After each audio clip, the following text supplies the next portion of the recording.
Hello students, good morning. आज हम एक नए क्वेश्चन को सॉल्व करेंगे, क्वेश्चन नंबर 9, जो कि बोर्ड के एग्ज़ाम के लिए काफ़ी इम्पोर्टेंट हो सकता है। क्वेश्चंस में कुछ लॉजिक है, इस वजह से कह रहे हैं थोड़ा सा इम्पोर्टेंट ये क्वेश्चन हो सकता है। तो काफ़ी ध्यान से इस प्रोग्राम को पढ़ेंगे और जानेंगे कि इसको हम कैसे सॉल्व करेंगे। क्वेश्चन नंबर 9 हमारा है, डिफाइन अ फंक्शन। एक फंक्शन डिफाइन कीजिए, int count string str comma char ch। मतलब एक फंक्शन हमें डिफाइन करना है जो इंटीजर टाइप का रिटर्न करेगा, इंटीजर टाइप की वैल्यू को क्या करेगा, रिटर्न करेगा। और उस फंक्शन का नाम होगा काउंट, जो एक स्ट्रिंग टाइप का आर्गुमेंट और एक कैरेक्टर टाइप का आर्गुमेंट एक्सेप्ट करेगा। Then count and return occurrence of argument ch in the string argument str। मतलब जो स्ट्रिंग आर्गुमेंट str है, str के अंदर जो भी स्ट्रिंग इन्वॉल्व होगा, स्टोर होगा, उसके अंदर ch के अंदर जो भी वैल्यू है, जो भी कैरेक्टर होगा, वह कितनी बार आया है। काउंट करना है कि किसी स्ट्रिंग के अंदर एक पर्टिकुलर कैरेक्टर कितनी बार एग्जिस्ट करता है। इस बात को हमें प्रोग्राम के माध्यम से काउंट करना है। ठीक है, चलिए बनाते हैं इसके लिए प्रोग्राम। तो हम ओपन करें अपना नोटपैड, सॉरी दिस, ये है नोटपैड प्लस प्लस। और हमें ज़रूरत है किसकी, एक पावर सेल विंडो की। ठीक है, जिसको हम विंडोज 7 में CMD, इससे पहले भी CMD है, और विंडोज 8 एंड 10 में भी CMD है, बट पावर सेल विंडो हम रेगुलर यूज करते हैं तो यही यूज कर रहे हैं। CMD भी हम यूज कर सकते हैं।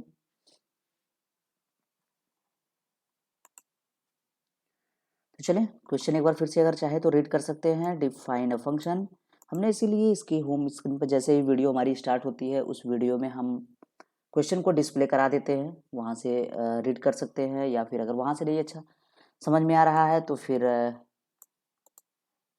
नोटपैड की इस फाइल पर भी हमने क्वेश्चन मेंशन कर रखा है। सबसे पहला काम क्या होगा कि हम स्कैनर क्लास को इंपोर्ट कराए, जावा डॉट यूटिल डॉट स्कैनर।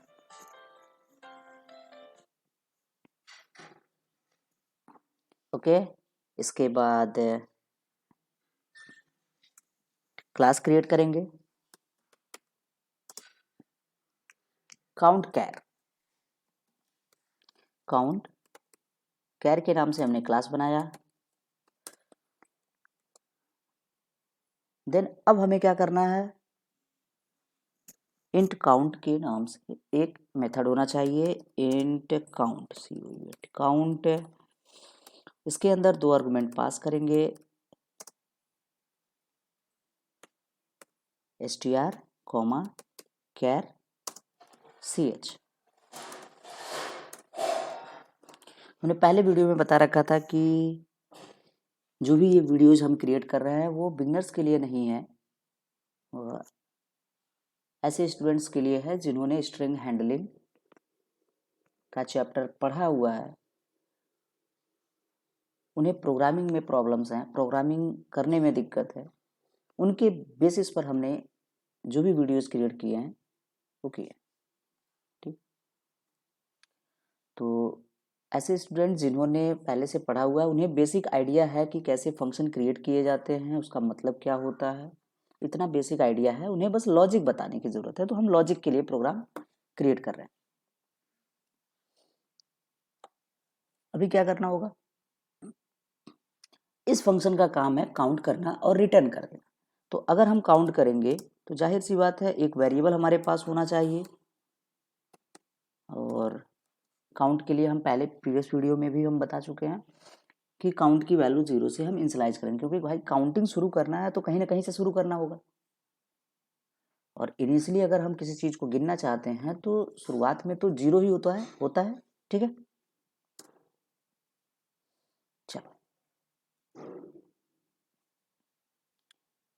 फिर से वही पुराना काम, हम एक लूप चलाएंगे और इस लूप के अंदर int i equals to 0 semicolon I is less than str dot length semicolon I plus plus. 0 से लेकर I की वैल्यू 0 से लेकर लेस देन लेंथ तक वेरी करेगी। उसके बाद हमें क्या करना है, एक इसके कैरेक्टर्स को एक्सट्रैक्ट करना है। ch str dot char at I. I index पर जो भी कैरेक्टर होगा वो एक्सेस होगा। अब हमें इसको मैच कराना है इफ, सॉरी एक मिस्टेक हो रही है, एक्चुअली में ch के नाम से ऑलरेडी एक वेरिएबल डिक्लेयर्ड है, इस वजह से हम ch का यूज नहीं कर सकते हैं, इसे हमें चेंज करना होगा। तो ch को हमने ch1 कर दिया ताकि कॉन्फ्लिक्ट ना करे, अदरवाइज कंपाइल टाइम पर एरर आएगा। तो अगर इस ch इक्वल्स टू ch1, अगर ch1 की वैल्यू ch के बराबर हो जाती है, इसका मतलब ch जो कैरेक्टर है वो एग्जिस्ट करता है स्ट्रिंग के अंदर। str स्ट्रिंग के अंदर क्या करता है, एग्जिस्ट करता है। तो हम इसे गिन लेंगे, काउंट की वैल्यू को हम क्या करेंगे, प्लस प्लस कर देंगे। अब जब तक ये हमारा लूप चलता रहेगा तब तक 1 बाई 1 करके str के ईच कैरेक्टर्स को हम एक्सेस करेंगे। एक्सेस करने के बाद अगर ch की वैल्यू से मैच करता है तो काउंट की वैल्यू को इंक्रीज करेंगे, अदरवाइज छोड़ देंगे। और जैसे ही लूप हमारा कंप्लीट होगा तो काउंट के अंदर हमारे पास एक वैल्यू स्टोर होगी और उस वैल्यू को हमें क्या करना है, रिटर्न कराना है, जैसा कि क्वेश्चन में लिख रखा है काउंट एंड रिटर्न। देख सकते हैं काउंट एंड रिटर्न। तो रिटर्न कराने के लिए हमारे पास एक कीवर्ड है रिटर्न के नाम से, रिटर्न, और किसे कराएंगे, काउंट को कराएंगे। क्लियर? अच्छा, अभी सक्सेसफुली कंपाइल करेगा, हम चेक कर सकते हैं। जावा सी question number 9 Q9 dot Java successfully compile कर रहा है। रन कराने के लिए हमें मेन मेथड की जरूरत पड़ेगी, जिसको हम लिखेंगे public static main string S. अभी यहाँ स्कैनर का ऑब्जेक्ट क्रिएट करेंगे, scanner sc to new scanner system dot in. एक स्ट्रिंग इनपुट कराते हैं, system dot out dot print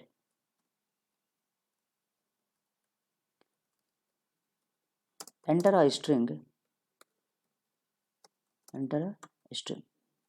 एक स्ट्रिंग इनपुट कराएंगे, स्ट्रिंग s नाम के एक वेरिएबल के अंदर स्टोर करेंगे, sc dot next line, next line का यूज करते हैं। उसके बाद हमें एक कैरेक्टर भी इनपुट कराना है, क्योंकि जो फंक्शन हमारा है वो दो आर्गुमेंट एक्सेप्ट करता है, पहला स्ट्रिंग टाइप का, दूसरा कैर टाइप का। तो फिर से इसके लिए भी एक मैसेज देते हैं, system dot out dot print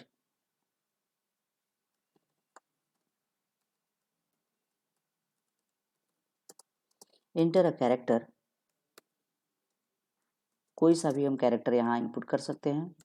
इसके लिए हमें एक वेरिएबल चाहिए कैरेक्टर टाइप का, c equals to sc dot next dot char at 0। Character को इनपुट करने के लिए हमें कुछ इस तरीके का कोड इस्तेमाल करना होगा। sc जो कि स्कैनर का एक रेफरेंस वेरिएबल है, स्कैनर क्लास का एक रेफरेंस वेरिएबल है, जिसके अंदर स्कैनर का ऑब्जेक्ट स्टोर है। इससे हम कॉल करेंगे नेक्स्ट को। नेक्स्ट जो है वो स्ट्रिंग रीड करता है, मतलब एक सिंगल वर्ड को रीड करने के लिए यूज किया जाता है, और उस सिंगल वर्ड में से जो 0 इंडेक्स का कैरेक्टर होगा, मतलब पहला कैरेक्टर जो होगा, वह हम यहाँ पर रीड कर पाएंगे। ठीक है, इसके बाद क्या करना है, हमें फंक्शन को कॉल करना है। फंक्शन को अगर हम पब्लिक स्टैटिक वॉइड मेन से कॉल करना चाहते हैं, मतलब स्टैटिक किसी मेंबर के वहाँ से कॉल करना चाहते हैं, तो इसके लिए हमें इस क्लास का ऑब्जेक्ट क्रिएट करना होगा, count char obj to new count char.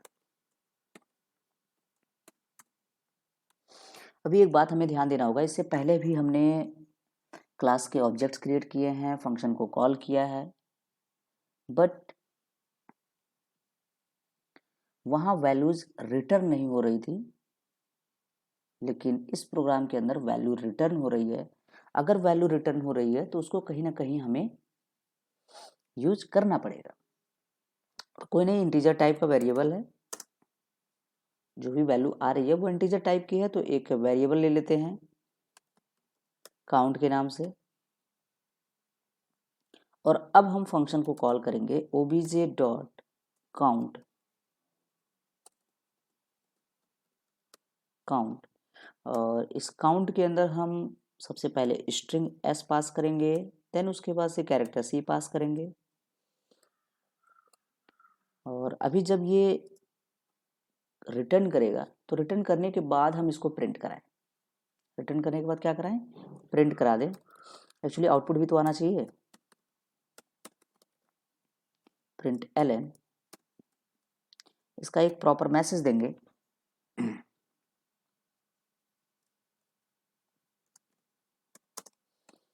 Number of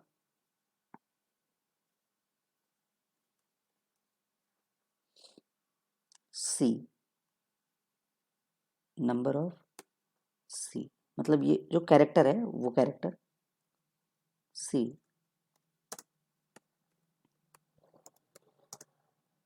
present in the string as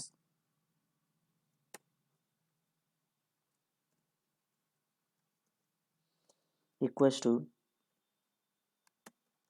count। ठीक, मैसेज हमने कुछ इस तरीके से दिया हुआ है कि नंबर ऑफ सी, मतलब जो ये कैरेक्टर सी है वह present in the string S, इस एस में कितनी बार प्रेजेंट है उसकी काउंटिंग हम यहाँ पर डिस्प्ले कराएंगे। ठीक है, अच्छा कोई नहीं, इसको पहले कंपाइल कराते हैं, अगेन फिर से कंपाइल कराएंगे q9 dot java, sorry oh sorry java C q9 dot java, java count char, class का name, then enter. String input करना है,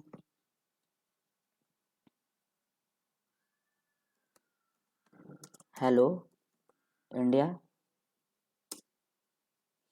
character E, number of E present in the string hello India. अब एक जो message आ रहा है उस message में एक चीज ये है कि जो कैरेक्टर काउंट हो रहा है और जिस स्ट्रिंग से काउंट हो रहा है वो दोनों हाईलाइटेड नहीं है। इनको हाईलाइट करने के लिए हम एक थोड़ा सा काम कर सकते हैं, हम यहाँ सिंगल कोट का यूज कर सकते हैं, और सिमिलरली यहाँ भी यूज कर सकते हैं, और यहाँ भी। देखते हैं किसी टाइप का कोई एरर ना हो, तो इसे कंपाइल कराते हैं, सक्सेसफुली कंपाइल हो रहा है, और इसे हम रन कराएंगे।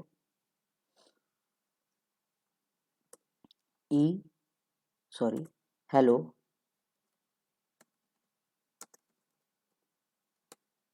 इंडिया, और कैरेक्टर इनपुट करेंगे ई, देन एंटर करेंगे। अभी हम देख सकते हैं कि जो भी कैरेक्टर है number of E present in the string hello India equals to 1, E जो है वो 1 टाइम आ रहा है। ठीक है, इसका मतलब प्रोग्राम हमारा सही है। अगर किसी को कोई दिक्कत होगी किसी टाइप की किसी कोड को समझने में तो वो हमें कमेंट जरूर करेगा। नेक्स्ट क्वेश्चन में हम मिलेंगे, क्वेश्चन नंबर 10 को लेकर आएंगे। ठीक है, तब तक के लिए धन्यवाद।